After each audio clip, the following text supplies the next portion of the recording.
So how to write the hidden component. आपसे अगर कोई कंपोनेंट यूपीएससी मेंस का सवाल पूछा जाए, है ना, तो हिडन कंपोनेंट जो कि पूछा नहीं गया, उस पार्ट को कैसे करके आइडेंटिफाई करना, आंसर करना है, ये मैं आपको अनिमेश अनिमेश सर जो कि एआईआर 2 थे 2023 में, अनिमेश प्रधान की कॉपी से मैं आपको बताऊंगा। सवाल ये पूछा गया तो इसको ध्यान से देखना। स्ट्रक्चरिंग सब कुछ इस कॉपी का, दिस इज द कॉपी जिसको आप डायरेक्टली इमिटेट कर सकते हो। Scientists announced that net energy gain in fusion reaction is considered a major scientific breakthrough for future clean energy. है ना? What are the advantages of nuclear fusion based power generation? First component of the question, what are the advantages of nuclear fusion? Second component, what are the limitations to generate electricity in a commercial scale? अब आपको 15 marker question है, आपको दो component दिख रहे हैं, limitation. भाई कभी भी यूपीएससी में लिमिटेशंस, क्रिटिसिज्म, एग्जामिन, एनालाइज, इस टाइप के वर्ड दिख रहे हैं, आप अगर इश्यूज बता रहे हो, because government just don't want कि जो सरकार, ऐसे कैंडिडेट नहीं चाहिए जो सरकार के बस इश्यूज बताए। You have to give the way forward as well. मेरी बात सुन लो ध्यान से और गांठ बांध लो इसे।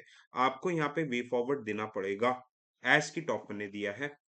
ही simply defined nuclear fusion reaction imitates environment of sun, okay, hydrogen. इनने सिंपली बताया कि व्हाट इज न्यूक्लियर फ्यूजन, है ना।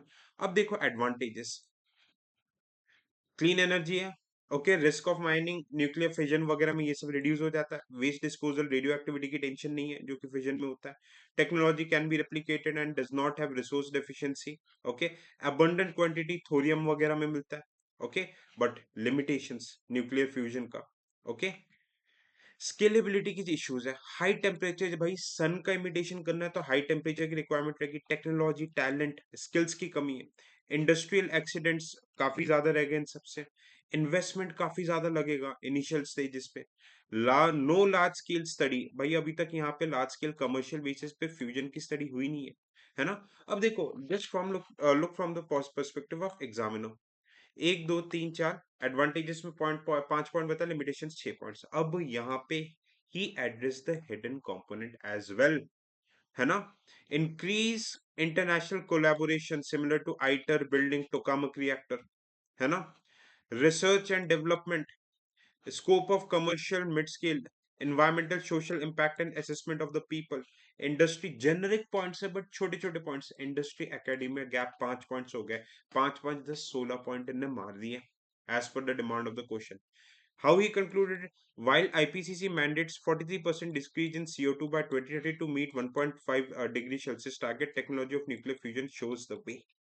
एट द एंड इनने ब्रॉडर इम्पैक्ट दिखा दिया कि भाई न्यूक्लियर फ्यूजन से हम क्या कर सकते हैं। अब आप देखो, आप कंटेंट देखो, what made him AIR 2, content देखो एकदम जेनेरिक कंटेंट है, the content is very very generic, but he actually broke the demand of the question, question के डिमांड को इन्हें छोटे छोटे कंपोनेंट्स में तोड़ा। बात समझ में आई? क्वेश्चन के डिमांड को छोटे छोटे कंपोनेंट्स में ही ब्रोक द कंपोनेंट्स।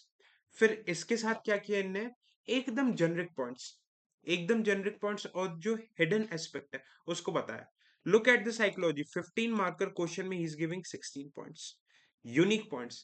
कुछ एग्जांपल आप जो तैयारी कर रहे हैं, जिसने एक साल तैयारी की, इससे बेटर पॉइंट आप लोग लिख दोगे, बट उस एग्जाम के सिचुएशन में एन एप्ट कंक्लूजन।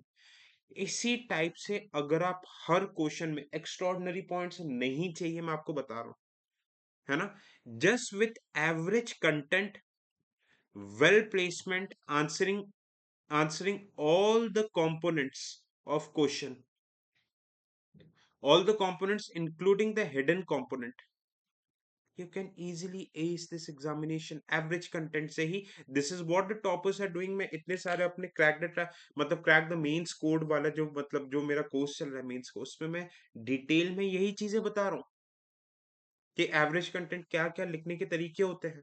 बात समझ में? आप उस कोर्स को ज्वाइन कर सकते हो, क्रैक द मेंस करके, लिंक इस वीडियो के डिस्क्रिप्शन में रहेगा। बात समझ में आई?